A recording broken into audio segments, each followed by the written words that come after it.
porque nós perdemos o contato, né, para chegar até aqui. O GPS não funciona, muita chuva na estrada, então vocês desculpem aí o horário que a gente chegou, tá certo?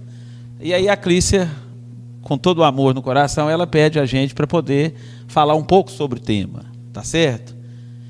E desde já, gente, é uma alegria muito grande a gente estar com vocês aqui nessa noite de hoje, infelizmente, bem atrasado, né? Mas nós esperamos poder deixar alguma coisa bem produtiva sobre o tema que a gente vai poder estar abordando na noite de hoje. A gente traz na oportunidade um carinho muito grande da Aliança Municipal Espírita de Divinópolis, do Quinto CRE também, tá? Na oportunidade para a gente poder estar congratulando com vocês e falando um pouco sobre a questão do perdão, né? É o homem de bem e o perdão. Então vamos lá. Bom, há um processo que acontece conosco quando a gente começa a entrar na doutrina espírita. Então a gente vivencia etapas importantes, etapas didáticas, principalmente quando a gente compreende que a gente está na Terra vivendo um processo educativo, né? Quando a gente percebe que a gente está matriculado nessa grande universidade da alma, conforme nos ensina o Emmanuel, o Espírito Emmanuel, e a partir do momento que a gente busca esse processo de espiritualidade, nós vivemos 4 etapas extremamente didáticas na nossa vida. A gente percebe que a gente reencarnou na Terra para viver um processo educativo, não é? Então nós vamos começar falando um pouco sobre eles. Vejamos bem, todos nós passamos por um processo inicial que é um processo do chamamento.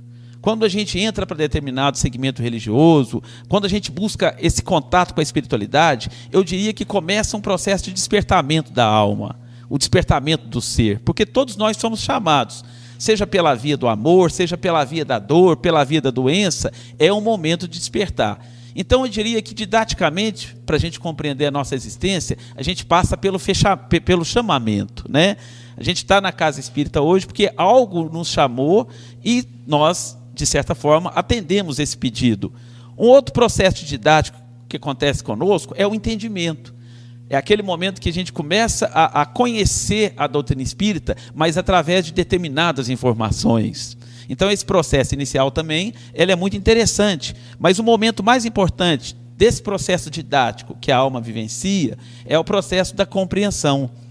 É quando então a gente começa a conhecer o Consolador prometido, as bases que ele vai trazendo para nós enquanto despertamento. Então a gente vai começando a compreender a nossa essência, compreender o processo que nós estamos inseridos, né? E é tão interessante esse processo da compreensão que a gente vai começando a entender a doutrina espírita e ela vai nos mostrando que, embora a gente comece a despertar, embora a gente já aceitou o processo do chamamento e do entendimento, nós não estamos aliviados pela dor. Mesmo estando diante do Consolador prometido, a gente vivencia a dor, a gente continua vivenciando o sofrimento, mas o mais importante desses processos didáticos que vai acontecendo conosco é o processo da vivência. É quando, então, a gente já tirou todas as informações do Espiritismo, essas informações elas se tornaram compreensão, então a gente começa a viver essas 4 fases bastante interessantes da nossa vida. E que, na verdade, elas são esses processos pedagógicos que todos nós vivenciamos de alguma forma e que mostra, então, que nós somos espíritos, um processo de evolução. Então, esse processo didático, esse processo de compreensão, ele vai mostrando que nós estamos na Terra vivendo estágios importantíssimos na nossa construção, não é? Então, é sobre esse processo que vai acontecendo que nós vamos falar um pouco sobre a necessidade do perdão, ou também do auto-perdão. Relativo à nossa existência, há um pensamento muito interessante que tem tudo a ver com essa questão que a gente está vivendo na Terra, essa questão do perdão. Observa bem, nenhum barco consegue navegar se permanece ancorado.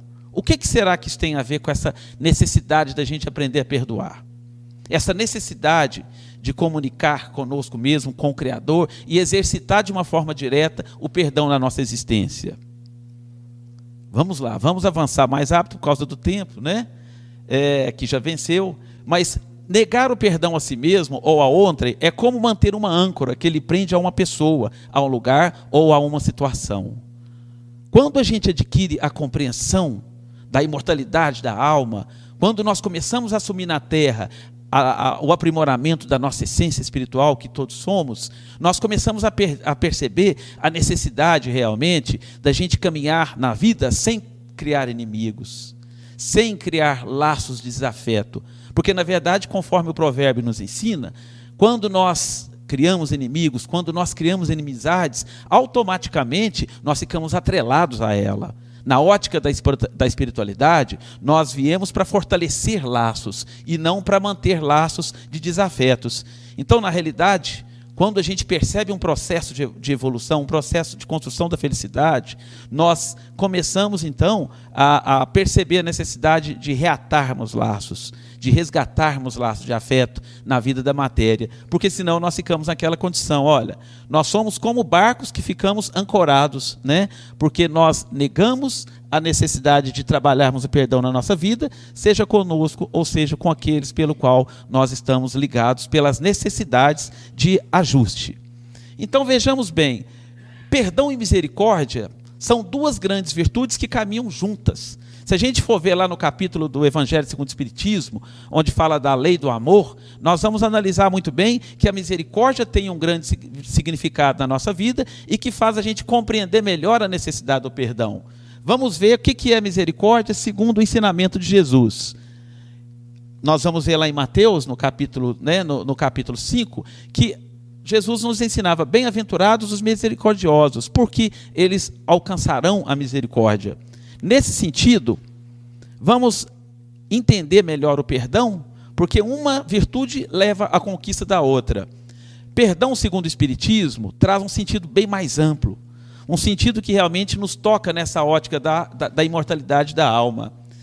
A concessão indefinida, Jesus mesmo falava que o perdão deve ser praticado na nossa vida pelo menos 70 vezes 7, a gente até perde as contas, não é? E, na realidade, se remete a oportunidades para que o ofensor se arrependa, o pecador se recomponha e o criminoso, por sua vez, ele se libere do mal e se erga redimido para a ascensão luminosa. Todos nós, nesse processo de afeto, de desafeto, de construção de amizades, de superação de dificuldades, nós estamos caminhando em busca da grande luz para a ascensão luminosa, que na realidade significa a nossa perfeição, a busca pelo nosso processo evolutivo.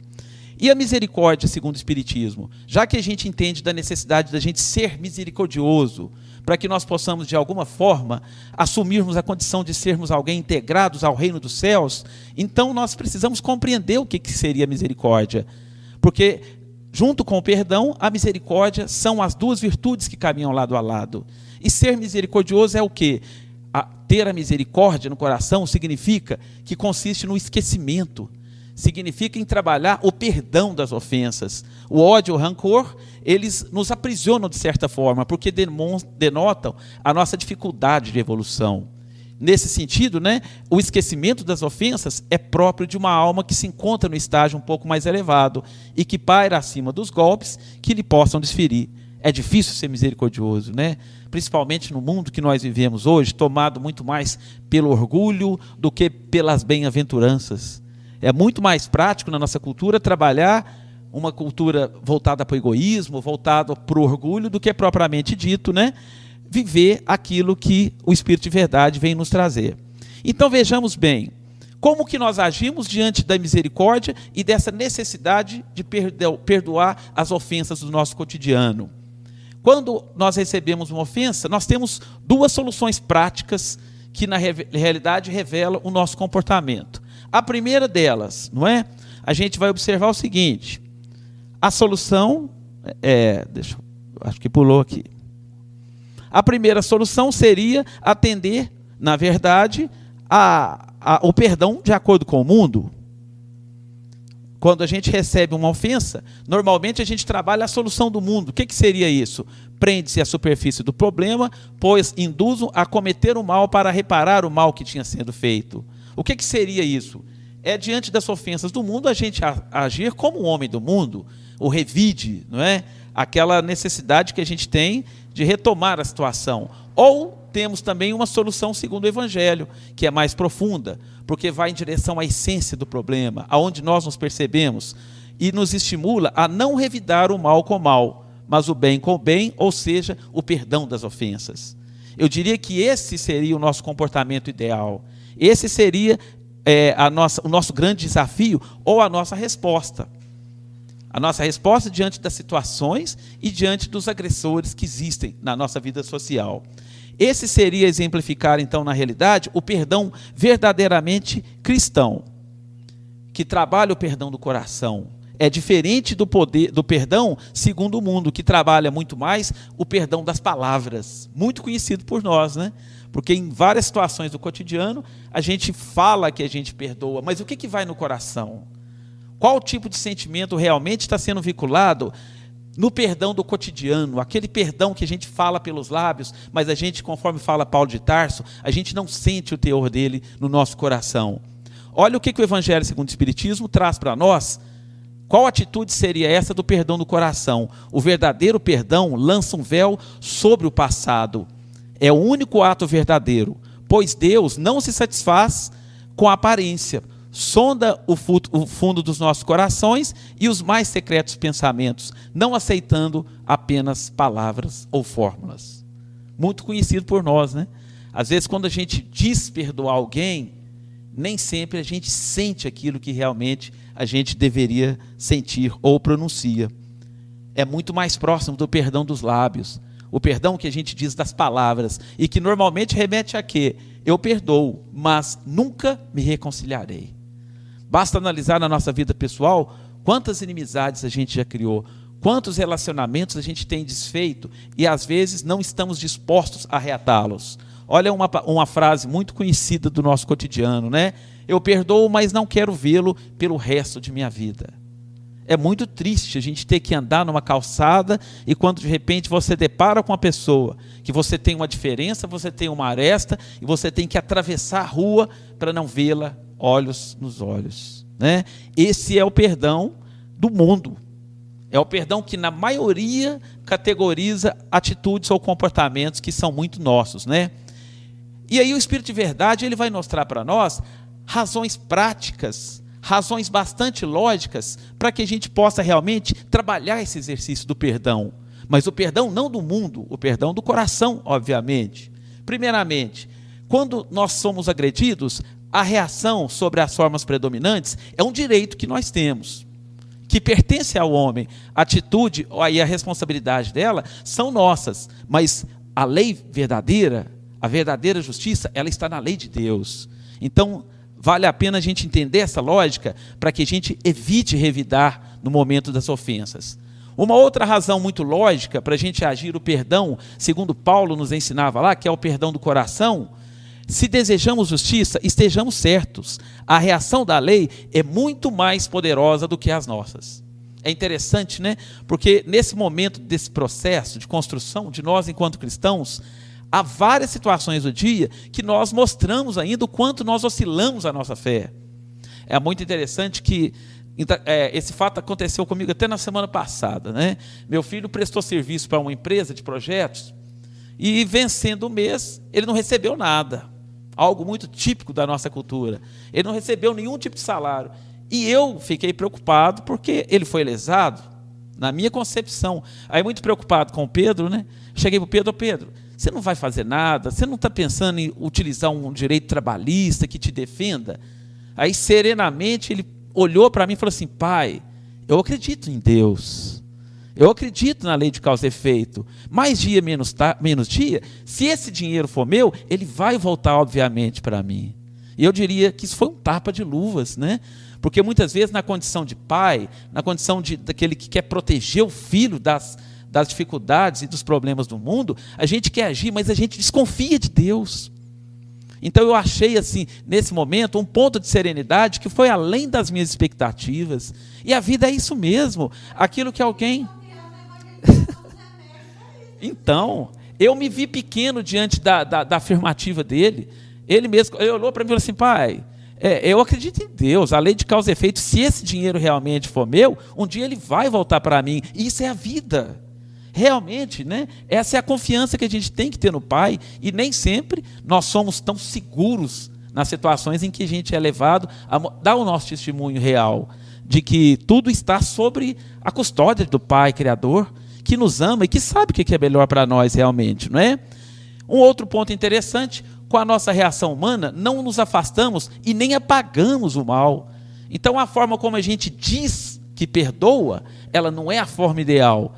Então, a não ser na aparência e provisoriamente, porque não eliminada, essa causa, ela volta para nós. Ou seja, aquele teor de emoção descontrolada que a gente tem, aquele ressentimento, aquele rancor, ele é um produto nosso e, consequentemente, pela lei de causa e efeito, ele vai retornar para nós mesmos.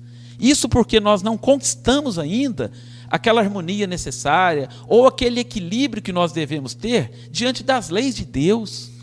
Eu diria que o dia que a gente adquirir aquilo que Emmanuel chama de serenidade, a nossa vida vai ser mais tranquila. Porque o reino dos céus que nós estamos construindo internamente, ele vai ser mais sólido. Ele vai estar sustentado sobre bases em que a mensagem de Deus, a mensagem de Jesus, ela consegue criar essa resistência maior ao mal que nós ainda temos dentro de nós. Então, diante desses processos de revide, o correto ou cristão seria realmente a gente agir da seguinte forma: renunciar a qualquer tipo de pensamento de vingança, sabendo que a vingança, depois que a gente profere ao outro, ela vai voltar para quem? É para nós mesmos, não é? Um outro ponto interessante seria perdoar a ofensa. É lógico que isso não seria algo muito técnico, algo maquinal, mas é algo que a gente deve começar a processar, a entender também o momento evolutivo daquele que pratica a ofensa para conosco. Não guardar ódio e nem ressentimento do ofensor. Então, essas razões práticas é algo que a gente tem que estar sempre elaborando na nossa estrutura íntima, para que realmente a gente possa aprender essa arte que é o perdão, essa arte que a imortalidade nos convida a desenvolver. E vejam bem, o que a necessidade de perdoar em determinado momento da nossa caminhada, ela pode nos ensinar. Há alguns pontos interessantes que a gente extraiu dos livros de Joana de Ângeles, Amor Imbatível, das obras de Emmanuel, enfim. Primeiramente, quando a gente percebe essa necessidade de trabalhar o perdão, quando a gente se percebe na nossa dificuldade de perdoar, um ponto muito interessante que revela o nosso processo reencarnatório é as representações sociais reencarnatórias. O que seria isso?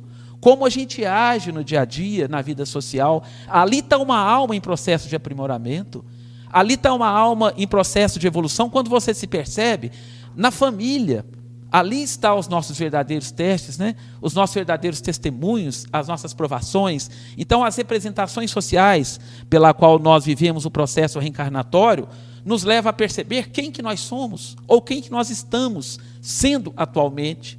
Que tipo de valores nos sustentam enquanto um espírito que transita na sociedade buscando os seus aprendizados?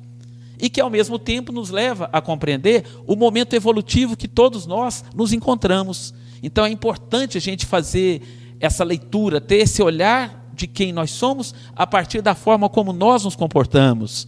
Um outro ponto necessário também é que, quando a gente consegue se observar na vida, nós registramos melhor as nossas necessidades educativas. Porque a vida é todo esse processo que se aglomera em torno das nossas fraquezas morais, as nossas enfermidades da alma. Um outro ponto interessante também, a partir do momento que você percebe aquilo que necessita ser transformado, nós estamos tendo contato com a quantidade de investimentos necessários no nosso esforço de autoaprimoramento. Então, uma lei lógica é clara: quanto mais dificuldade relacional, mais esforço a alma vai precisar de intensificar nesse processo de autoaprimoramento que resume a nossa reencarnação, né?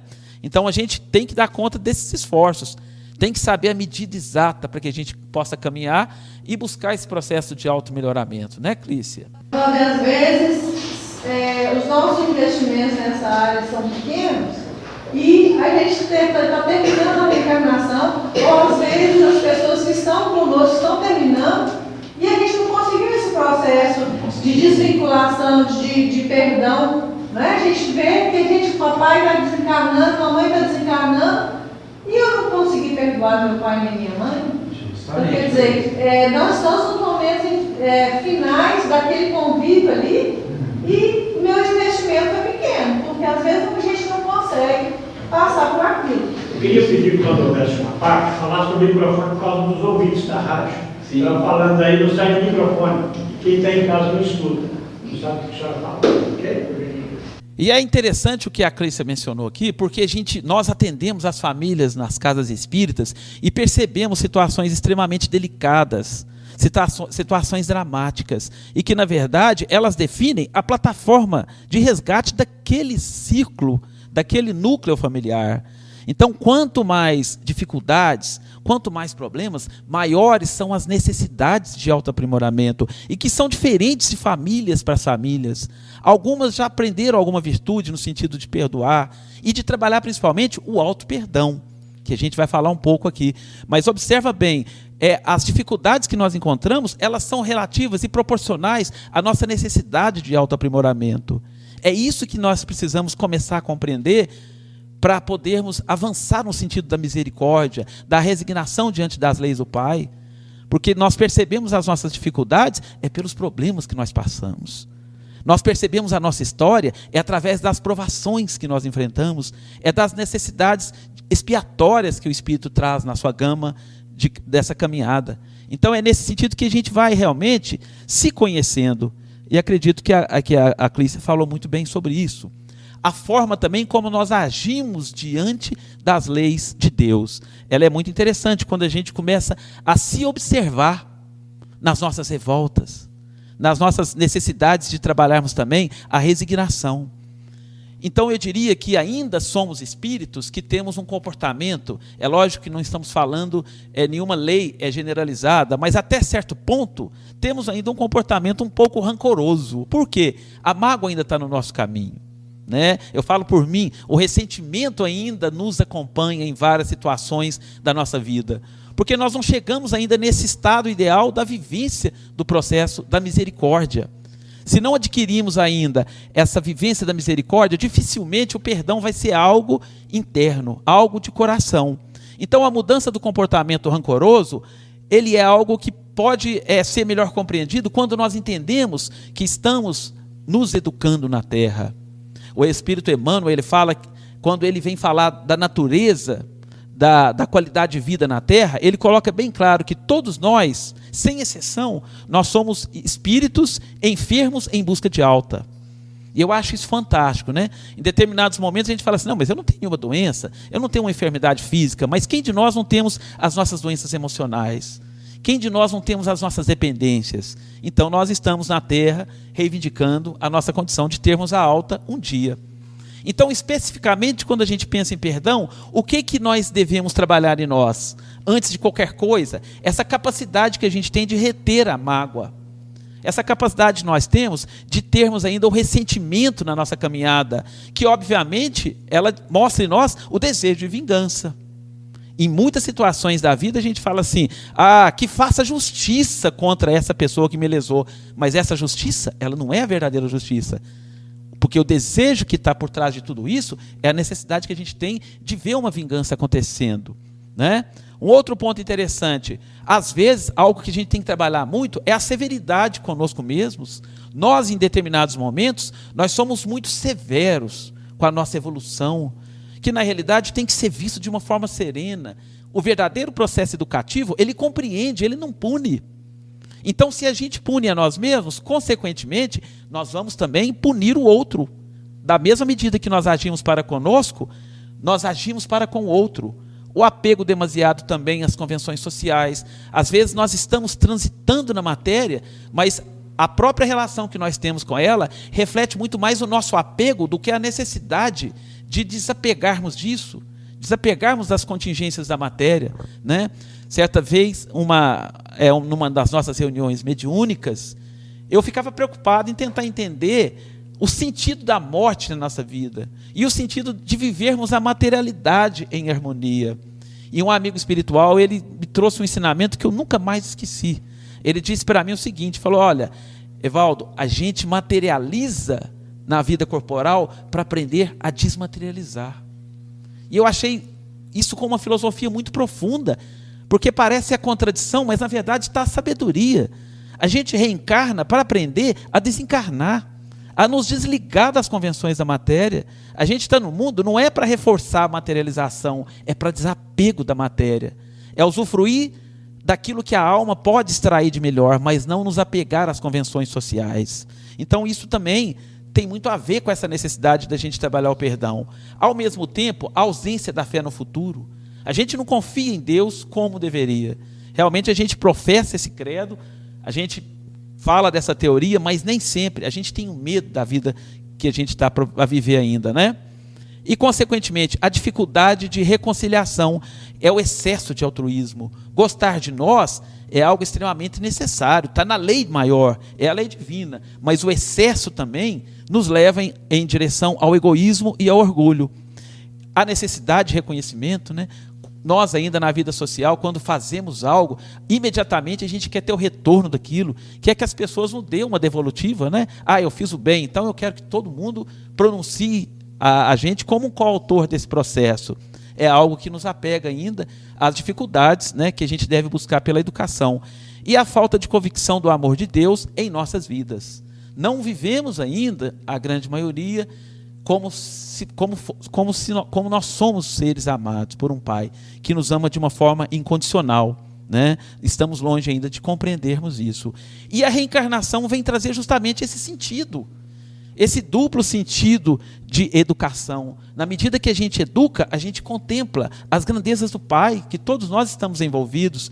Então a reencarnação, ela vem justamente nos convidar, na condição de espíritos imperfeitos que somos, a nos despir dessas tendências viciosas.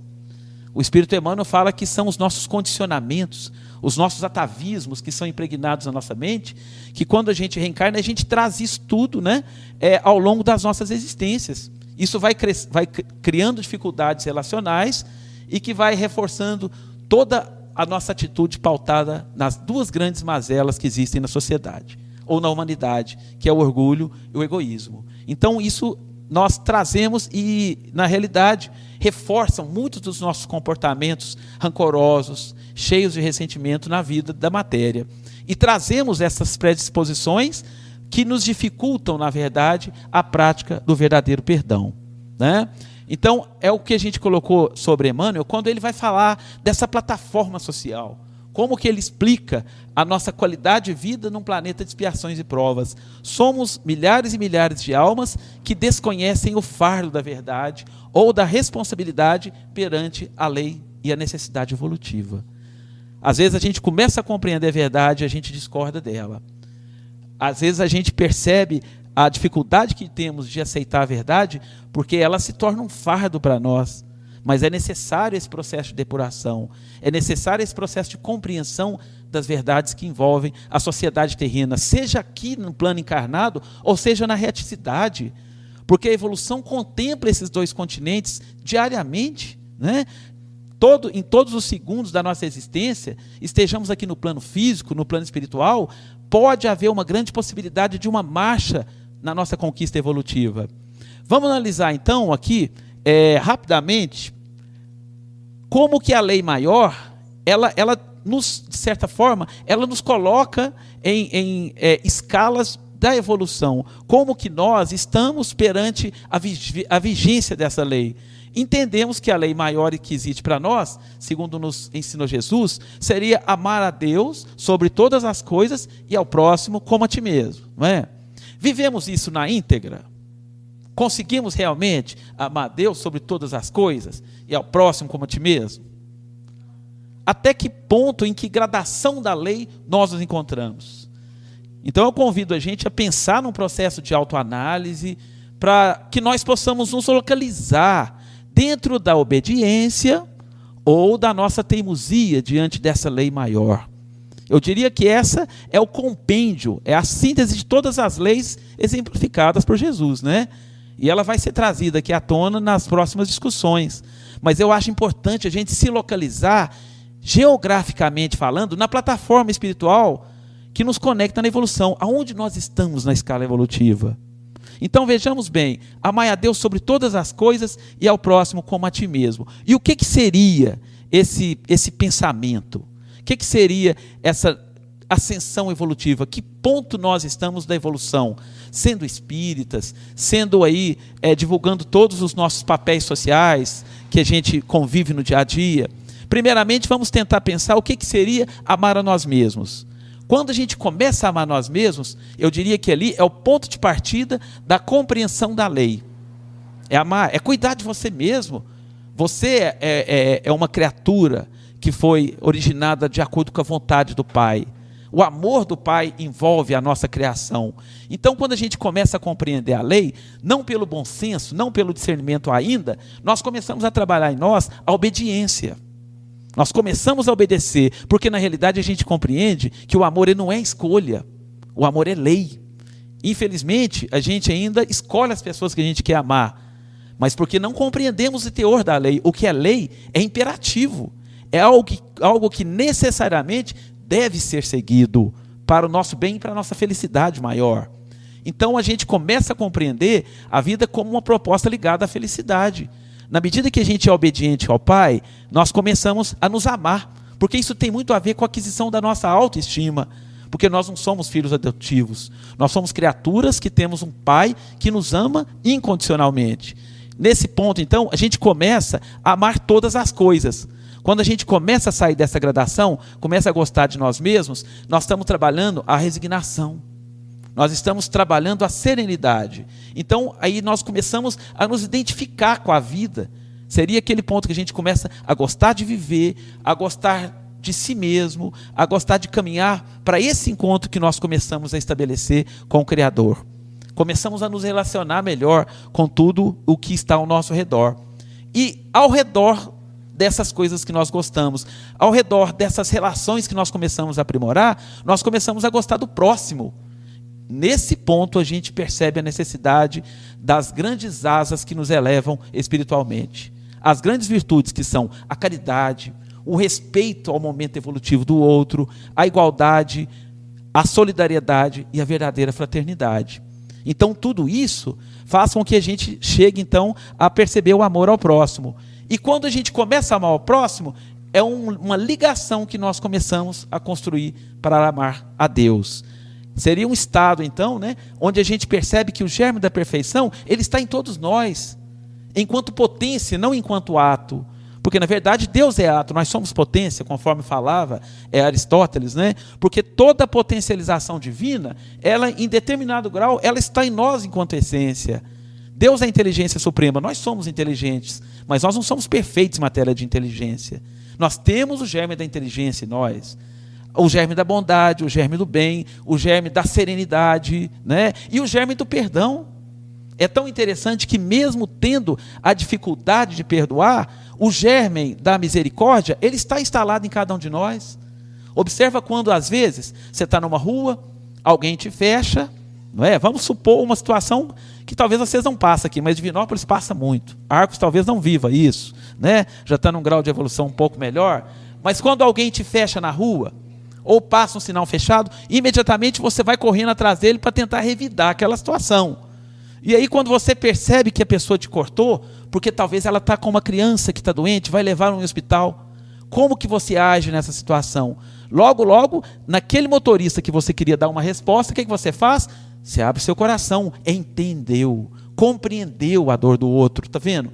Então o germe do perdão, o germe da misericórdia, depositado por Deus, ele está em nós, ele está dentro de cada um de nós, Uma outra situação que pode acontecer, às vezes uma pessoa vai e pisa no seu pé, aí na hora que você quer xingar aquela pessoa, você percebe que às vezes ela não tem o dom da visão, ela não sabe, ela não vê os obstáculos.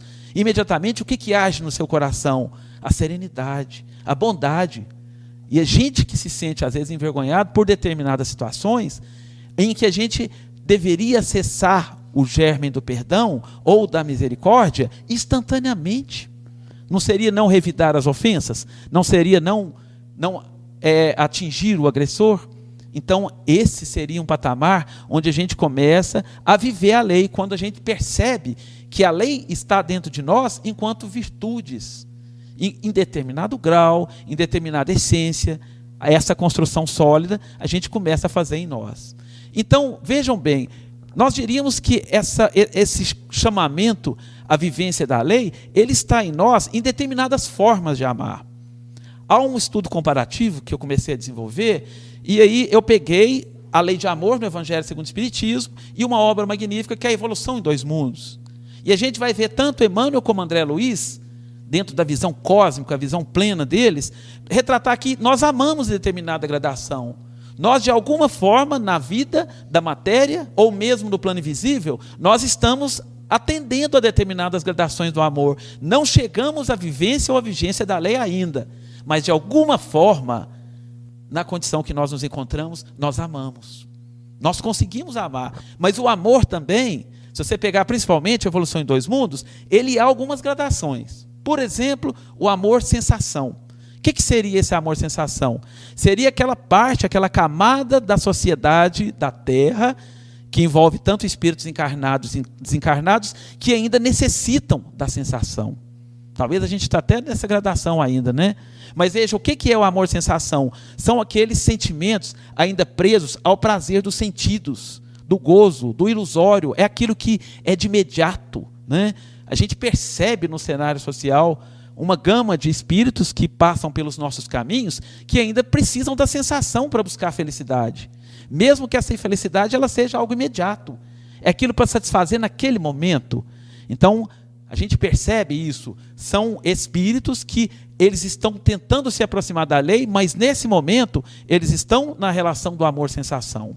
Um outro ponto mais elevado seria o amor-emoção. É aquela natureza de espíritos ainda, que estão, de certa forma, presos ainda na vivência da lei, mas têm sentimentos ainda impulsivos, instintivos, também imediatos e espontâneos, né? A gente observa hoje pessoas que vão para a noite e falam assim, não, eu vou sair, eu quero o quê? Eu quero emoção, eu quero adrenalina. Olha o ideal de felicidade, está vendo? Ele ainda está buscando nesse estágio a necessidade de satisfazer as suas emoções. Vivendo na matéria, ele ainda busca esse fluxo de emoções para poder um dia, a gente não sabe quando, compreender o amor verdadeiro.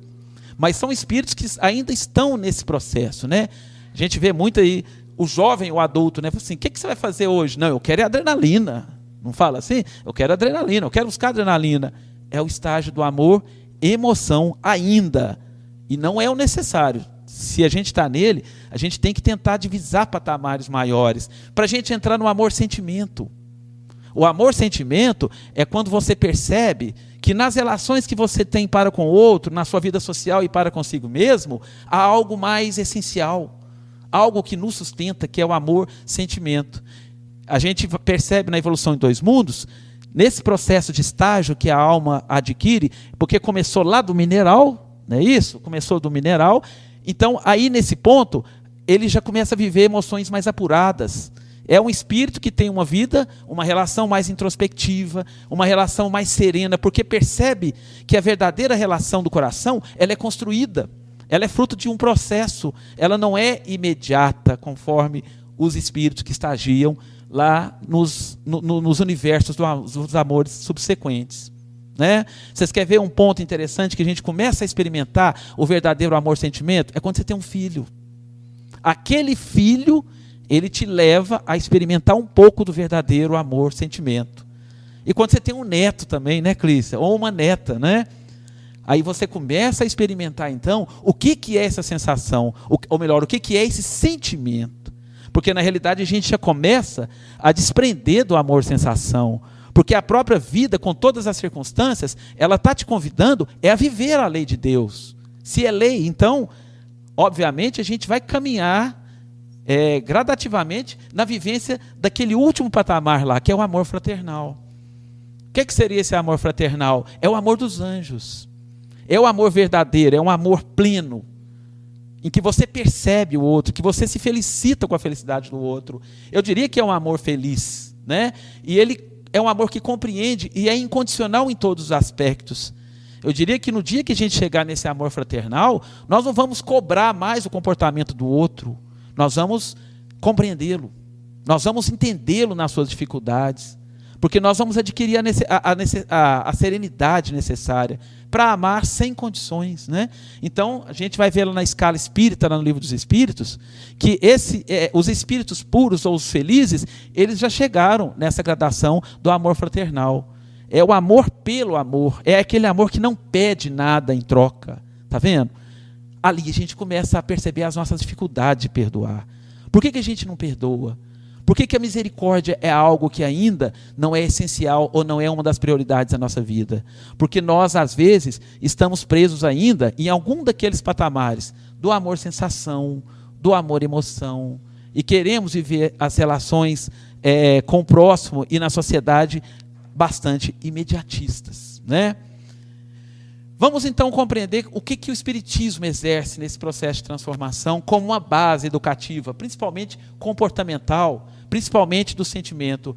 Olha a grande proposta que ele traz para nós como consolação, como forma de nos trabalhar o entendimento e a compreensão da verdade.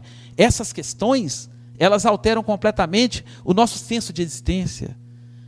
Essas questões, quando respondidas através do Consolador Prometido, elas nos dão a base de compreensão para que a gente possa caminhar aqui e acolá, tanto na terra como na erradicidade. Observa bem, de onde viemos. Sabemos que nós estamos aqui na transitoriedade, que há uma casa que nos aguarda, que nos espera. Ao mesmo tempo, quando a gente compreende essas verdades, a gente sabe o sentido da gente estar na terra. Qual a missão que te traz a vivência corporal novamente? O que você veio cumprir na terra? O grande Leon Denis, ele fala, né, que enquanto essas perguntas elas não estiverem estabelecidas no nosso senso de respostas, nós vamos desencarnar e vamos perder vivências, porque vamos caminhar no vago, vamos ir em direção ao nada, conforme falava um filósofo, Martin Heidegger, né? O homem é um ser em direção a nada. Agora, as grandes expectativas, elas se abrem quando nós começamos a compreender esse compêndio de respostas, que fortalece a nossa base enquanto espíritos que somos. Por que a gente sofre na terra? Por que a gente tem que passar, às vezes, em determinado momento, pela dor, pelo sofrimento, pela doença? É interessante que nos nossos atendimentos espirituais, a maior dificuldade que existe instalada em grande parte das pessoas que nos procuram na casa espírita é a revolta contra a doença. Por que em determinado momento a gente tem que viver o adoecimento do ser? E é interessante que isso nos remeta a um processo de reflexão, onde a gente pergunte não o porquê da doença, mas o que ela quer nos ensinar. Quando nós começamos a trabalhar essas respostas, nós vamos gradativamente nos libertar das nossas enfermidades. É lógico que virão outras, porque outras vão nos ensinar outros aprendizados interessantes. Mas quando a gente entende o sinal oculto e subliminar que a doença nos transmite, e que às vezes nos joga numa cama por muito tempo, aquilo tem algo a nos ensinar. Aquilo tem algo a acrescentar ainda àquela alma que vivencia esse processo educativo em direção à felicidade. E isso resume a causa das aflições. E resume as causas atuais e as causas anteriores das aflições que nós vivemos na Terra.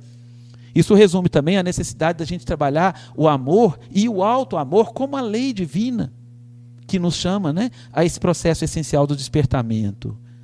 Então, quando nós começamos a adicionar isso à nossa identidade, quando nós começamos a estruturar no nosso psiquismo essas verdades, elas vão nos reestruturando na condição de almas que viemos então buscar esses aprendizados essenciais na Terra. E é nesse sentido, então, que o conhecimento doutrinário, a proposta que o Consolador Prometido traz para nós, elas nos levam a entender o nosso sentido na vida corpórea. Observam bem, o conhecimento doutrinário do Espiritismo e do amor do Cristo são essas oportunidades indescritíveis de aprimoramento moral. E, ao mesmo tempo, serve para nós de estímulos para a vivência do perdão. Quando nós temos acesso a essas verdades, nós passamos a compreender melhor a nós mesmos, ao outro e a nossa relação com o mundo, consequentemente. Seria, então, começar a efetivar um processo de uma transformação sistêmica. Seria essa transformação global, aquilo que na doutrina nós chamamos de transformação íntima ou reforma íntima, que na verdade tem uma base toda comportamental, porque provoca em nós determinadas revoluções e renovações ao mesmo tempo na nossa forma de pensar, na nossa forma de sentir e na nossa forma de agir. No capítulo 5, no livro Espírito e Tempo, de Herculano Pires, ele fala muito de um pensamento que revolucionou a ciência oficial. O penso, logo existo. René Descartes, né? É o cogito ergo sum. E Herculano Pires, na sua sabedoria imediata, na sua sabedoria nobre, ele mesmo falava que René Descartes esqueceu de uma grande complementação nesse pensamento. Penso, sinto, logo existo. Porque René Descartes, ele tentou atingir o espírito, mas ele não conseguiu, porque era fruto de uma ciência ainda materialista. E essa verdadeira renovação que a gente vai ver no capítulo seguinte, depois do capítulo 5, onde Emmanuel vai falar dessa renovação comportamental. É a trilogia de Emmanuel, onde o Espiritismo nos convida a fazer essa relação existente entre ciência, filosofia, com consequências religiosas. Porque o Espírito compreende melhor essa trilogia enquanto aspecto vivencial. Enquanto a gente não compenetrar da necessidade que a gente tem de arquitetar o nosso pensamento, de aprimorar o nosso sentimento e transformar isso em ação, nós não vamos fazer aquilo que a gente veio fazer na Terra.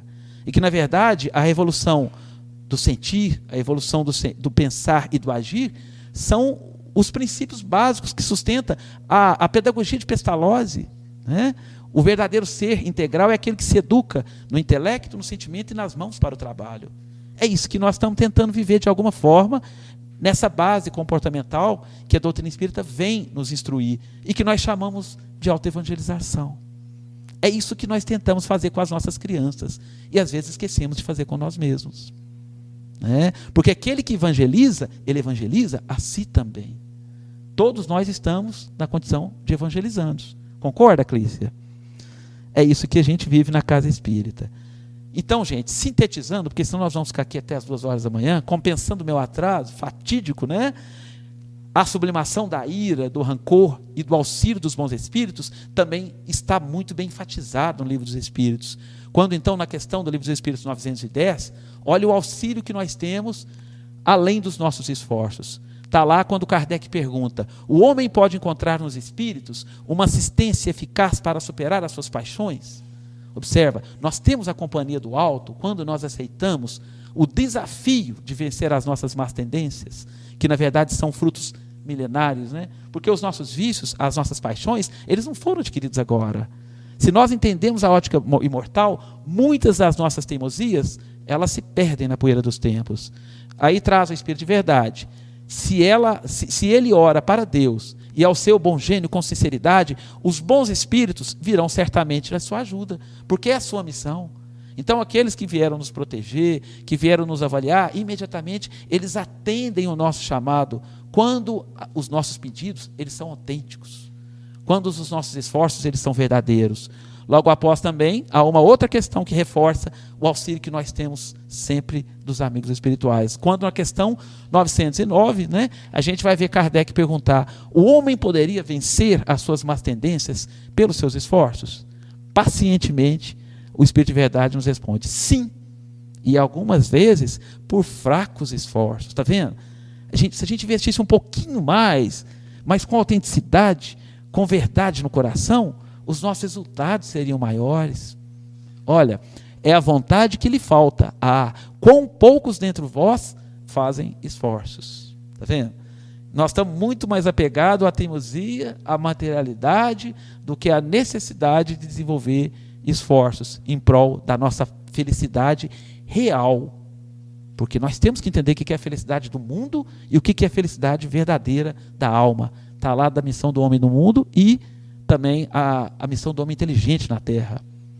Espiritismo, Jesus e reencarnação. Somos chamados a valorizar a vida e a compreender as nossas encarnações como processos educativos da nossa individualidade. Há um burilamento acontecendo em nós, há um aprimoramento acontecendo constantemente em nós.